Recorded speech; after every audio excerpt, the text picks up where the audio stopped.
Good morning and welcome back to the FloTrack podcast. My name is Lincoln Trike. He is Gordon Mack. It is Monday, October 26th. You can email our show, flotrackpodcast@gmail.com. Gordon, we do have some cross-country conference championships this weekend, but after that, we enter a dark period where there's not going to be a whole lot going on for some time. So as we talked in this pre-show, in our production meeting, we've got to stretch out all that we're talking about.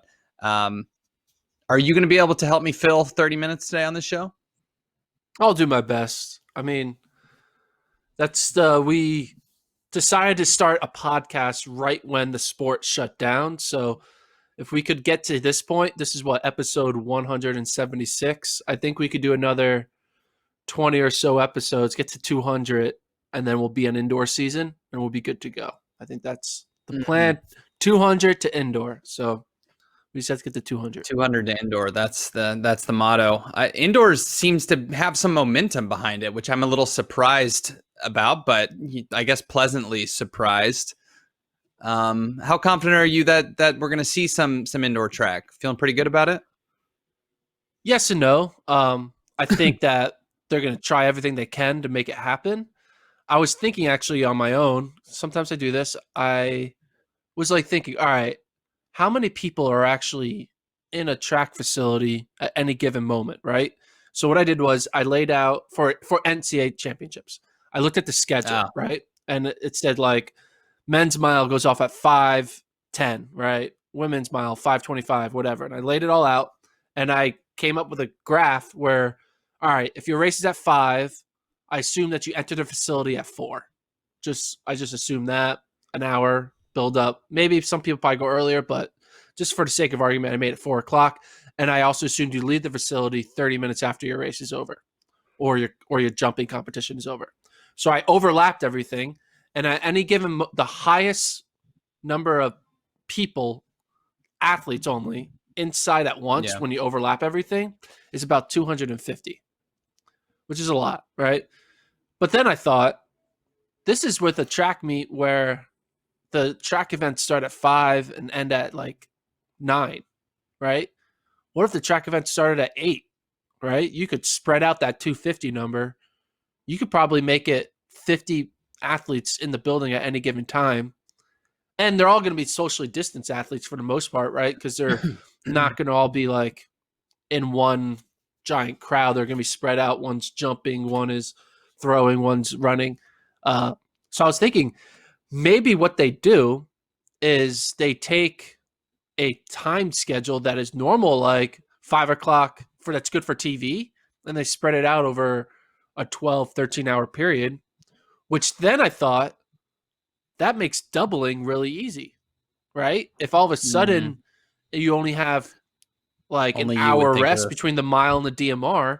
If the mile is at 9 a.m. prelims and the DMR is at 6 p.m., you're not going to have people dropping out to focus on one or the other.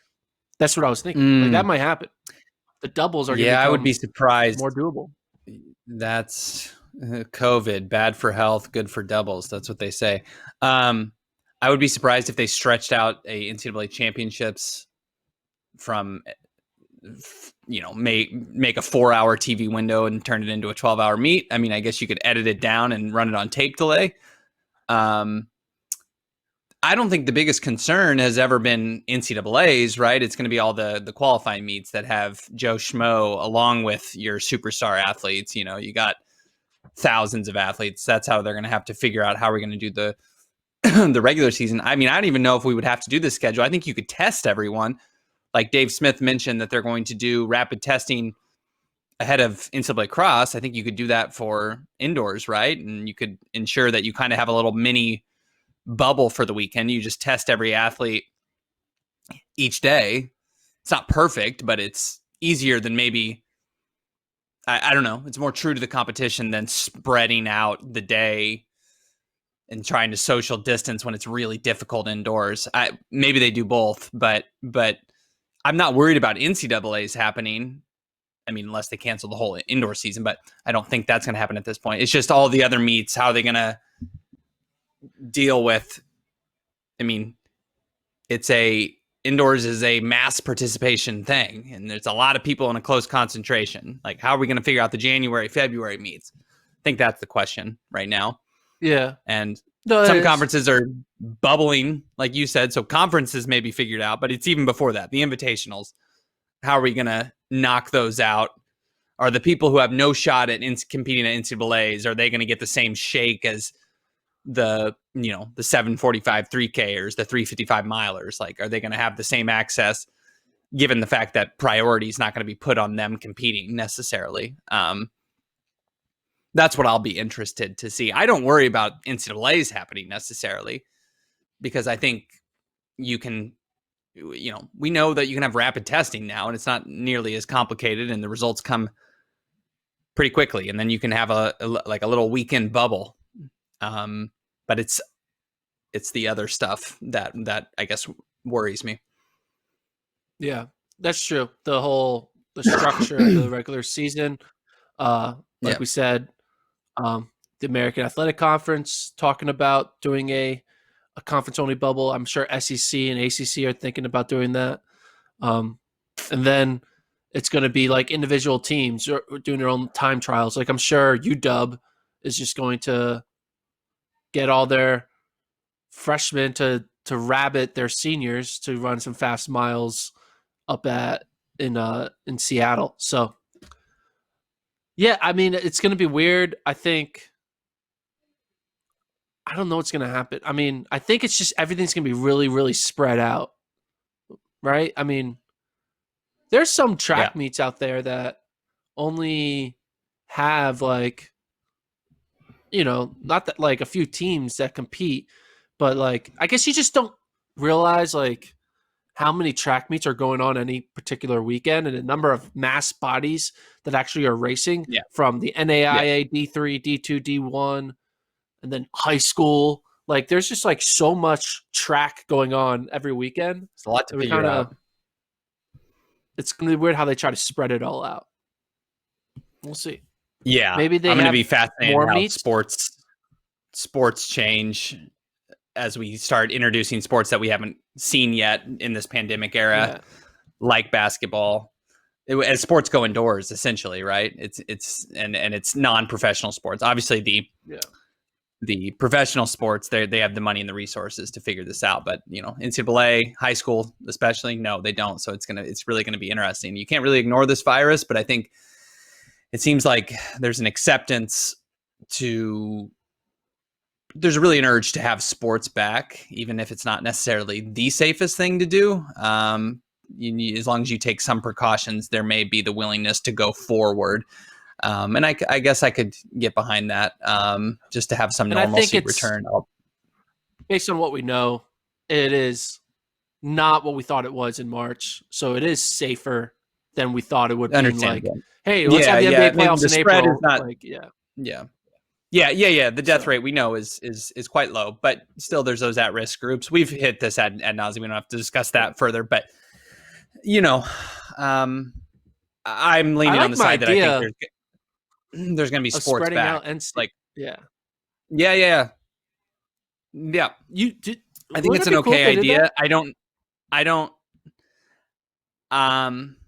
I think you're going to have old curmudgeonly coaches. If you got somehow you get distance athletes there, which I know we got indoors and cross country supposedly coming at the same time, you're going to have coaches being like, no, that's not fair. We can't have distance athletes that have easier time doubling than they would have otherwise. That's not fair to the sprint programs. So we'll see. We'll see. We'll see if they take the Gordon Mack proposal and go for it. I would be surprised if they do that. I think it's just more going to be like testing, and then everybody in the building, no fans, and then everybody in the building wear masks. But we got a few months. I don't know what could possibly change. Infection rates are still sky high, but other sports are coming back, and they're even letting fans in the seats. I don't necessarily love that, but the momentum is there for things to kind of return to some level of normalcy, even minus some fans. Okay, so before we get to our main thing, which we're going to talk more about, some cross country, I do have one other thing. I was going to talk about William and Mary. Is that what you're talking about? No, well, I had something else. Go for it. Did you see the football game last night? Oh, so you're talking about DK Metcalf? I didn't watch Yeah. it last night. I was tired, but obviously I was on Twitter before I went to bed, and I saw people quote tweeting DK Metcalf's tracking down of the cornerback on the interception. DK Metcalf is a receiver for the Seahawks and is athletic freak. Ran some track in high school, but wasn't like he's not like a sorry, who's the guy? Tyreek Hill. He doesn't have like outstanding 200 times. But I would say after watching him track down that cornerback, saving a touchdown, that DK Metcalf could run a pretty good 200 or a 100. I think you could run a good 400. It looked like a Yeah. 400, like the end of a Penn relay. Like you got the crowd going whoop whoop whoop, and he's just like coming down that final turn. Yeah. It looked like I was watching someone kick down someone in a track race. It had that vibe, which was kind of cool. But yeah, you guys should watch it. It wasn't a situation. And watch it out. Yeah. So DK Metcalf. Yeah, I mean, I'm sure you'll find it. It's the Seahawks lost, but still, I think the main video on ESPN right now is still the DK Metcalf saving an interception touchdown. It's not like that cornerback or safety or whoever it was for the Cardinals was slow, but like DK Metcalf starts from behind and just turns on the absolute jets. I'd love to see this guy in 100. I mean, what did he run in the 40? I got to see what DK Metcalf ran in the 40. Do you have his mile split profile? Does he have a mmile split profile? Yeah. So he ran a 4:33, which is spectacular, as we know. I mean, there's been faster guys, but 4:33 is really, really, really fast. So yeah, he flashed that speed and the speed endurance because he seemed to. I mean, he probably wasn't obviously the way we know sprinting the way it goes, but he looked like he was getting faster as he approached the guy. So yeah, maybe a 400. Maybe this is like a 45 guy right now, and then he can get faster. We needed to see this guy on a track. That was some incredible speed. This DK graduated high school in 2016, and now he's like on Sunday Night Football. 4 years after graduating high school, he's like, life comes at you fast. Over. It's just crazy. Yeah, but yeah, he was a hurdler. His PR was 1464. I don't know how that is. I think he's in the wrong event. I mean, he was good though. He won everything he did. He got second though at state. Who did he lose to? You want to know? You beat DK Metcalf at state. Leon Miles. You can forever say I think DK's surpassed him. I bet DK could beat him in the hurdles now. I don't know. Probably with a football helmet on. Yeah, it was wild. I mean, who else is faster in the NFL? Is Tyreek Hill still the fastest guy in the NFL? Are we declaring him the fastest? I know Ted Ginn would like to say he's faster than Usain Bolt, but I feel like maybe only Tyreek Hill could have done the same thing there. There's also an Eagle wide receiver now, Jalen Reagor from TCU. He was actually pretty good, and he ran at like state in Texas a lot. Let's see what his miles profile is. He was also like a good long jumper. Yeah, Jalen Reagor. Players are. He ran 10.9 in high school. Mm-hmm. His career did not end up. His career didn't end up the way many expected. But former Eagle Dorial Green Beckham from my hometown, he was 3 or 4 years younger than me, and he would always show up at the track. No real training and just dominate everyone just by his sheer talent. And that always reminds me of kind of how football players work. Not saying they don't have a work ethic, obviously they do, but these guys just like show up to the state meet and win state titles based on pure athleticism. And that does give you understand why people think that they can compete. You understand why football players think they can just come out and dominate like professional Olympic level track because they did it in high school with ease.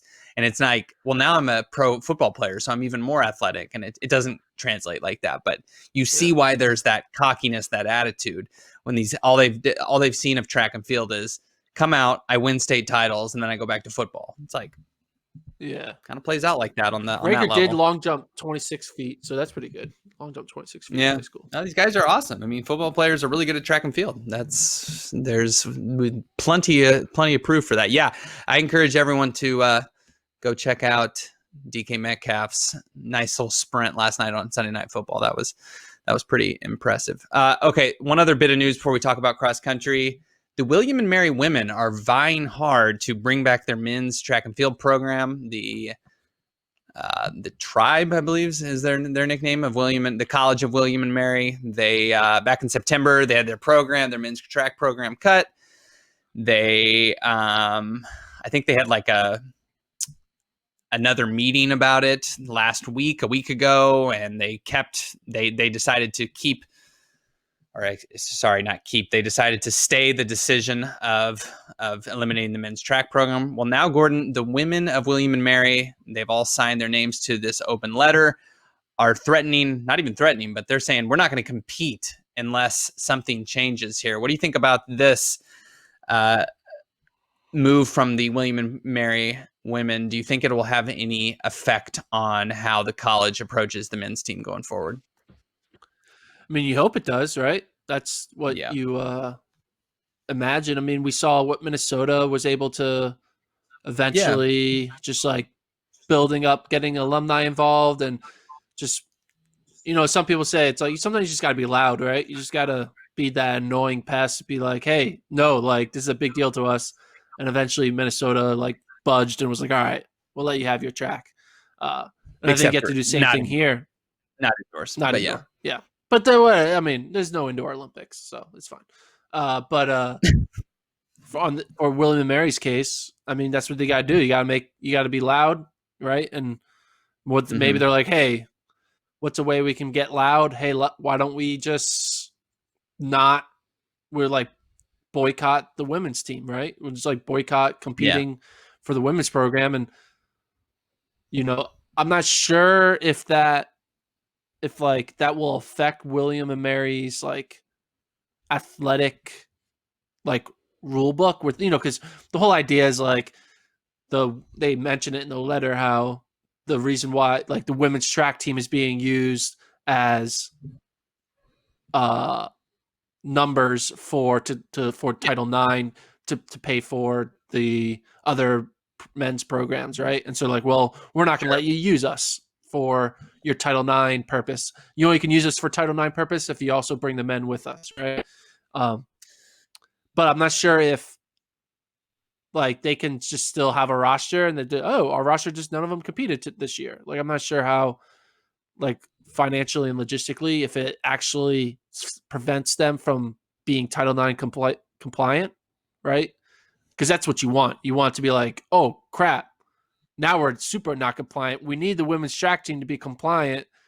Maybe we should go back to the table and listen to what they want. That's what you hope. Problem though. Couldn't the school cut their scholarships? The athletes that are on scholarship, couldn't they just be like, okay? I mean, it's kind of like who holds the power, because it seems like both sides would. Yes, the women, the university needs their numbers so that they can have certain men's teams that the basketball team obviously is up there. They want those not for profit. They want the profitable sports to be able to have the numbers that the women's side has. The issue is I feel like the school could be like, well, we're going to cut your scholarship if you don't compete. And then that starts to make some of the team think, I don't know if this is going to be something that's worth it. Now, I hope not. I hope they hold the power and can force the university back to reconsider and have the men's team. But I think a smart school would know that this could always be a possibility and set themselves up to prevent this from totally derailing their athletics program. I mean, I just don't see this as a loophole to where the women can force the men to be back. Now, you did bring up Minnesota, and there has been really nice pressure applied in the running community whenever these programs are eliminated. So it's good to see this resistance. I just wonder, you would tend to think the university has this power, but good on the William and Mary women for standing up for their men's team. And I'll read from their open letter this last line. You can expect to see us front and center voicing our concerns about these issues. You can expect us to take our argument to our student body, to our faculty, and to our alumni. What you should not expect is for us to show up in uniform representing this institution until this matter is resolved. A college that does not share these core values is not a college to be valued. So That's a statement. We haven't seen this, right? We haven't seen, at least in this era, we have not seen a one program of the opposite sex saying we're not going to compete if you don't have the other gender out here represented by the school. That's a big step, and I'll be curious how they organize and whose hand is forced first. Do they threaten to take scholarships away, and does that ultimately make some athletes change their mind? What are the coaches? Are the coaches behind this? Because the coaches need teams to coach in order to have a job. So I'm excited, not excited. I'm sorry, that's the wrong word, but I'm interested to learn more about this situation, whose allegiances maybe shift when different things start to come out. That's basically where I'm waiting to see. But good on the women for really standing up for what they believe in. Yeah, I mean, I don't know if they would take away their scholarship. They might. I don't. You could just say you're hurt, right? Like, I'm not. I don't think legally they can take it away. I'm not sure what the contract is for a Division I scholarship, but I do think that the whole idea is competing, if you're not. My thing is though, if you're not competing, but they have right? to give the scholarship to someone, right? Like, don't they need to to give a scholarship to be Title IX compliant? Like, someone has to. That's the whole idea, right? Like, they have to give these scholarships out in order to justify giving a scholarship to a basketball player. So they're like, all right, well, we're not going to use your scholarship type thing. We're going to take it, but I don't know. I would need to be more familiar with the exact language of how that works. But I mean, coaches are going to want athletes to coach, and they obviously don't want to see the men's team eliminated either. But here's the thing, it's hard to see that the solution to this, the only thing keeping the program from bringing back the men's team is the women protesting. I would be surprised. I applaud them for doing this, but I would be, I suppose, a little surprised if this was an effective strategy. They did say we're not going to compete wearing your uniform. I think they'll just all be competing unattached. Right? So. Well, yeah, but what's the point of that? I mean, run times, right? Yeah. It's someone to coach. Like, the athlete, they'll still go to practice and train, right? They're still gonna. Their coach is still gonna coach them to run fast, throw far, jump long. But, yeah, I don't know. It's an interesting strategy. You don't want to like poke holes in a strategy because it's all coming from a good. Good place. Good place. So, like, it's not like, oh, this is a stupid idea. Just let them cut the program and move on, right? Just like no. Like, no. They're trying everything they can, right? They, and it's also, if we're gonna be honest, it's a lot harder for a team from like a smaller school like William and Mary to save a program than it is for Minnesota. Like, Minnesota at least had like the Power 5 like type name to itself. That's a lot easier to kind of get in the press, get big, support from alumni. So it's a lot easier. Same thing with like even Brown in a way, because Ivy League is just like a very like more, prestigious conference, whatever. So they're doing everything they can. I mean, there's probably D3 programs and D2 programs that just like no one even knows about, that they're in and out, right? And like, oh, okay, because who's gonna lift a finger to help a random small D3 program in Idaho, right? Whereas, so they're doing everything they can. So I appreciate, I respect that, and hopefully it works, right? Yeah, this is a new method, and so they got creative, and they're trying to call William and Mary's, the president, the school, the athletic director, call the bluff, and let's hope it works for their sake and for the men's team's sake. Hate seeing track teams cut, and this has been a real bummer. And this has been all seemingly about fiscal irresponsibility on the part of the colleges and kind of using COVID-19 as a stand-in that we've kind of seen. We saw that with Minnesota.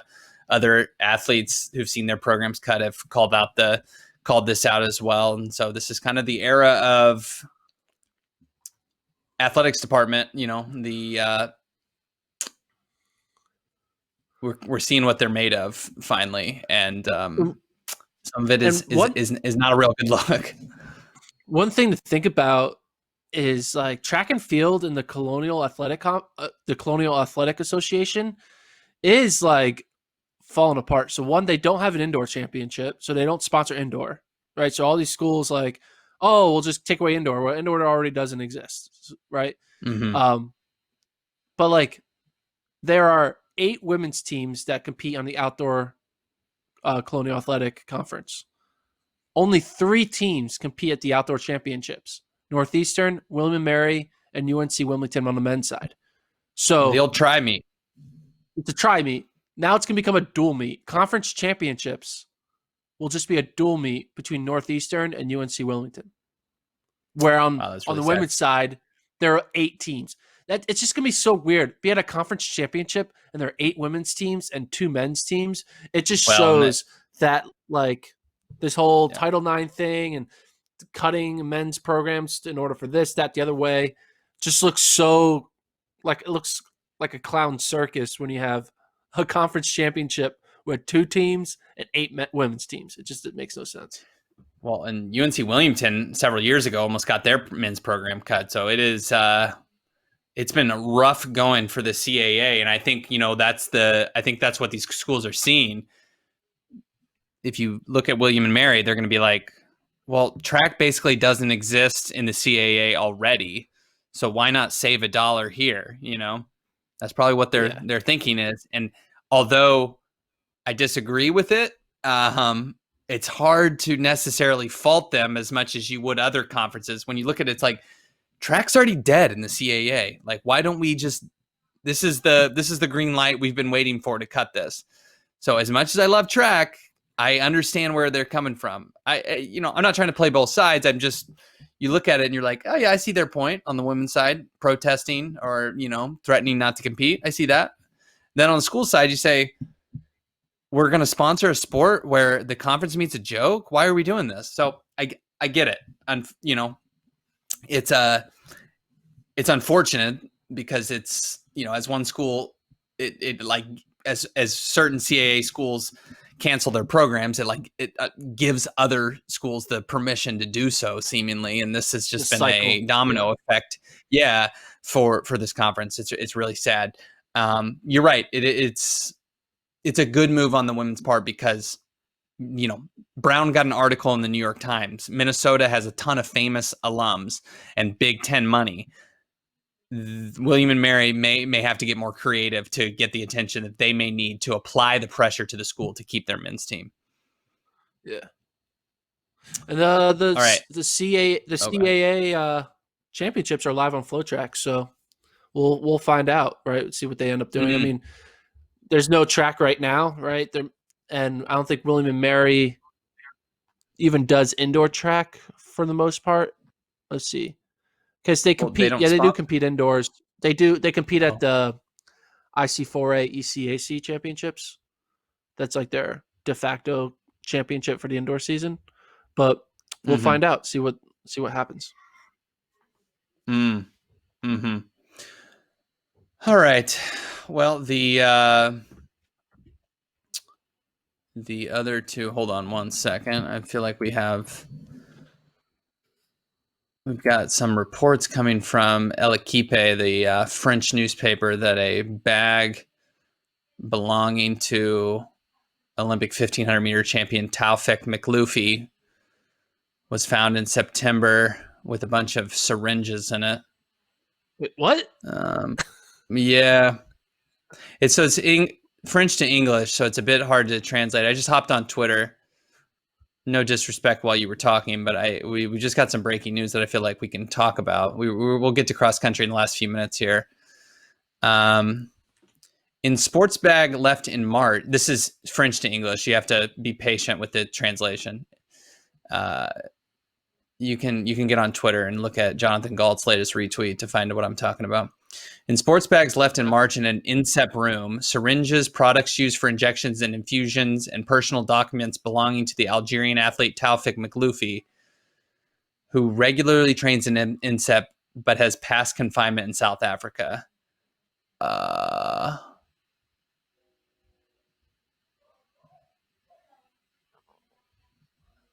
This is all, but according to a French speaker who's the retweet, this is getting kind of confusing, but we all know Charles Philibert Thibodeau, the 1500 meter runner from Canada. He says in his quote tweet, for those needing translation, bag belonging to Makhloufi full of syringes and medication that can potentially be used to wash out EPO found in training center in France.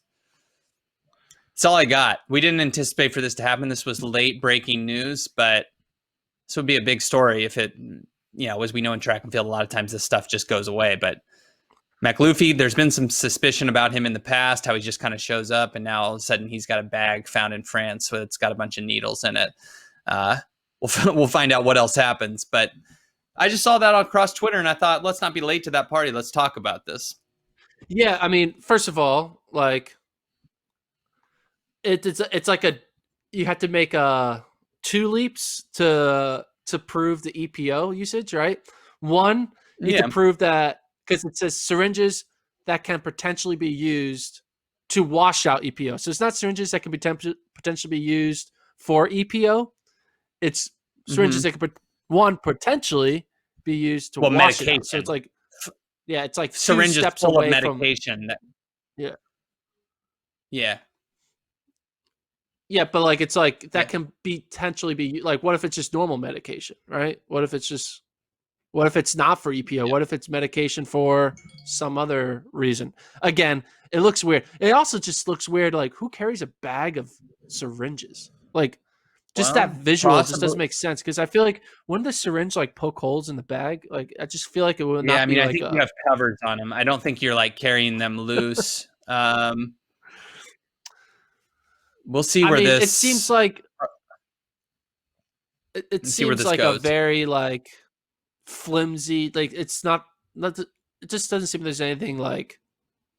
No, hold on. Like incriminating evidence. I don't know. Hold on. Substantial. That's what I meant. Now hold on. We've got an inside the games.biz article, English speaking.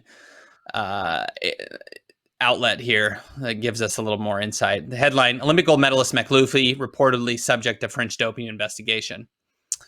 Olympic gold medalist Taoufik, I'm reading directly from the article. Olympic gold medalist Taoufik Makhloufi is reportedly the subject of an investigation by French authorities to determine whether doping products found at the National Institute of Sport, Exercise and Performance, also known as the acronym INSEP, belong to him. French broadcaster Stade 2 reported a search conducted by officers, blah, blah, blah, blah, blah, had been carried out. It is claimed the officers found a sports bag containing syringes and products used for injections in the bag. The bag was also reported to have included documents belonging to Makhloufi, who regularly trains at the center. So basically, a bunch of syringes, medications in a bag that also included, documents belonging to Makhloufi. So that's not a good look. Makhloufi has not responded, blah, blah, blah, blah, blah, and just goes into his history. So the details are thin, Gordon. The details are quite thin. Yeah.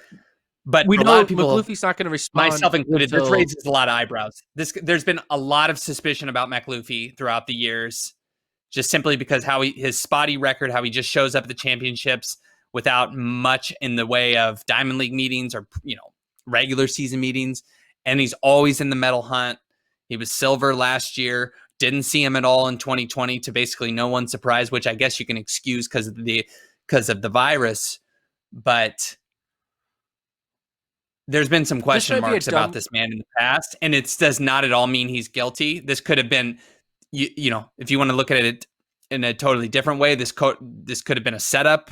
Who knows? This could, anyone could get a bag and put a bunch of pictures of Makhloufi in there and throw a bunch of needles. It does have that that element. Like, would someone really be so stupid as to carry around a duffel bag full of needles and medications?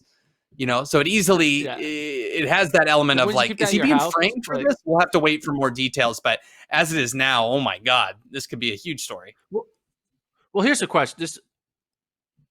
I'm going to preface this. This is going to be a dumb question. All right. So Okay, do not great. criticize me for this dumb question.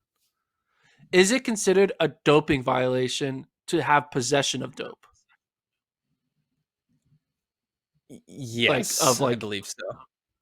just Yes. holding it in Yeah. your hand is considered a doping violation? I'm not 100% sure. I am, if we remember back to the famous Spanish arrests and warrants related to Dababa's coach, Jama Aiden, there were arrests made and seizures made, and because of them having, I think, EPO and certain other doping materials with them. So I do think it now, per the WADA rule or per the World Athletics rules, I think so as well. I don't know that for fact, but I mean, I think it's the same rule. If you have an open beer in your car, you're considered to that's a violation, right? It's a similar type of a thing. Yeah.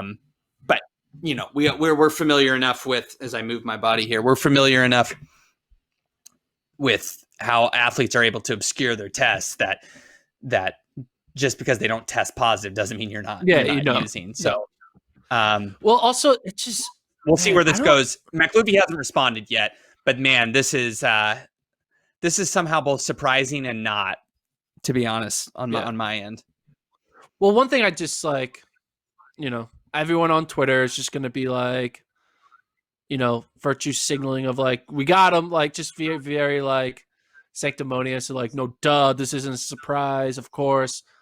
And just like, a big I mean, maybe no one wants to hear it, but a big reason, not just because we rarely see Makhloufi, but it's easy to kind of just paint Makhloufi as a bad guy because he just, he's foreign. He doesn't like do it the normal way. I remember when he came onto the scene in 2012, like without any evidence, everyone was just like, he's doping just for the sake of saying it. And I felt like that was kind of we've seen it up. too many times. I understand what you're saying. That's why a lot of people are cautious, but we've seen this story too many times, where the athlete comes out of nowhere and dominates. He won by a lot in that 2012 Olympic final.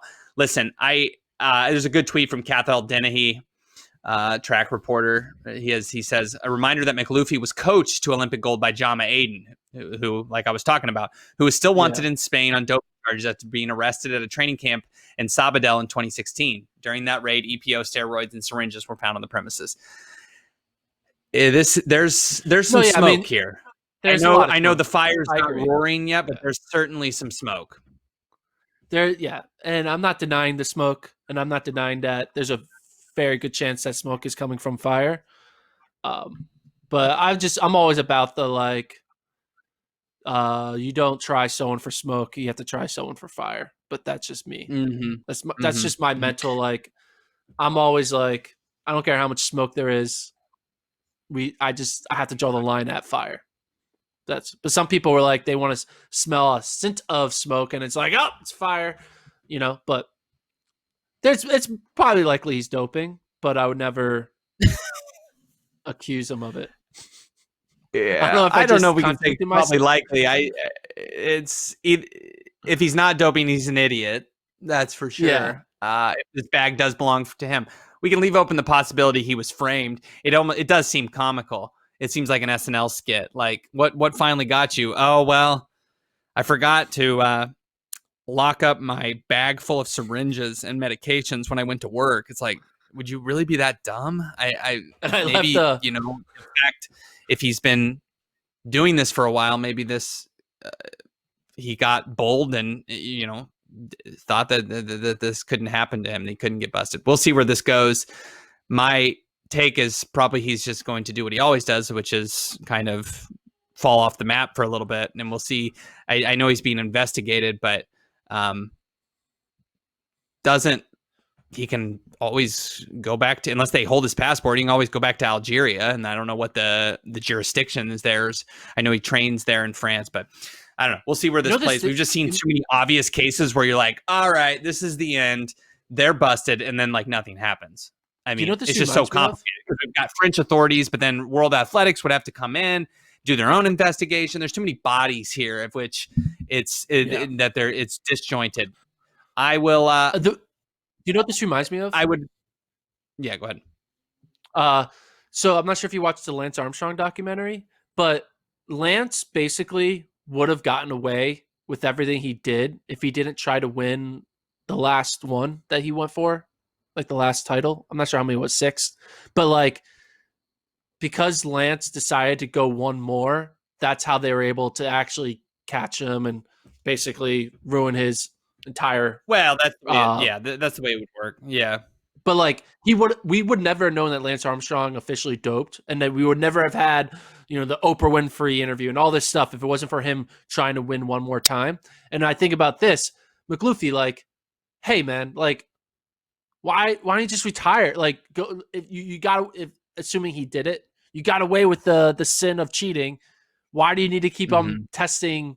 And eventually you're gonna get caught, and this could be that situation where, like, if he would have walked away, he would have been able to have this secret for the rest of his life. But now, I mean, we should be thankful that they have this pride of I'm invincible, I'll never get caught. That if they do end up getting caught, that's it's only him to blame. Yeah, again, like not justifying any of it. If again, I'm very anti-doping for the record. I'm just really? That's new. No, I'm just kidding. We don't want to dance on his grave. This to me seems like, I mean, I'm leaning more towards obviously that this bag belongs to Makhloufi, and this confirms what a lot of people have had suspicions of for a long time.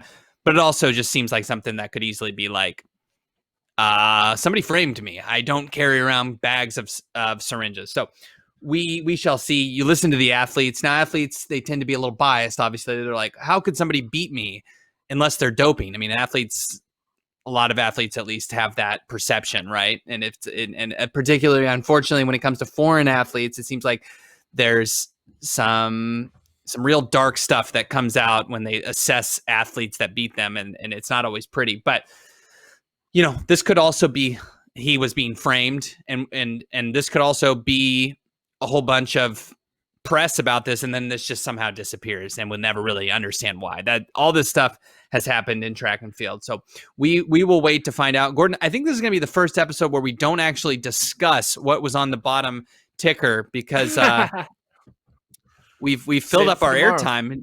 We'll save it for tomorrow. We can do a little bit more research about, as the ticker says, assessing the NCAA XC teams who haven't competed yet. A little late-breaking Makhloufi news got in the way. So sorry about that. But for myself, Lincoln Shrike, he's Gordon Mack. We will see you tomorrow.